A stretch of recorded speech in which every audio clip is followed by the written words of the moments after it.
Ce qui est important de savoir dans cette matière des violences sexuelles, comme tous les chocs traumatiques, c'est que nous sommes soumis à notre système nerveux, le système nerveux autonome. Et en fait, en un quart de seconde, si nous sommes dans un danger certain, un danger imminent, le cerveau reptilien prend les commandes. Et lui, il ne sait faire que trois choses en gros, hein.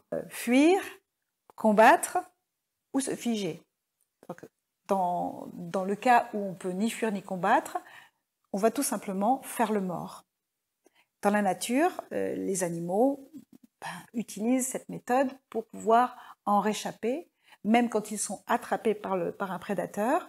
C'est vraiment la dernière carte qu'ils peuvent jouer. Et en faisant le mort, si leur prédateur les laisse un instant, ils vont pouvoir, en un quart de seconde, se redresser et fuir. Et un peu plus loin, quand ils seront en sécurité, ils vont pouvoir trembler pour se débarrasser de cette charge d'adrénaline qu'ils n'auraient pas utilisée dans la fuite et donc pouvoir vraiment se débarrasser totalement de cette charge. Nous, les êtres humains, on a un peu oublié, comme ça ne se fait pas tellement de trembler, même s'il y a des méthodes qui aident à le faire, comme la TRE par exemple, eh bien, on va utiliser des méthodes pour aller retrouver, comme la Somatic Experiencing le propose, pour aller retrouver toutes ces actions de fuite ou de combat qui ont été retenues dans le figement.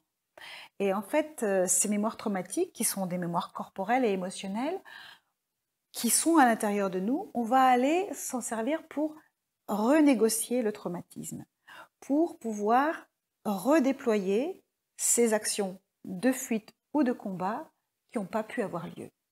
Et en fait, pour les personnes qui gardent en elles toutes ces mémoires et toutes ces charges d'adrénaline et de cortisol quand elles ont été traumatisées, il va falloir leur apprendre à ralentir, à trouver des ressources, à imaginer une issue favorable. Et pour cela, on va leur proposer de mettre à distance la scène traumatique, de la mettre très très très loin, pourquoi pas sur une autre planète, en tout cas suffisamment loin pour ne pas sentir l'activation.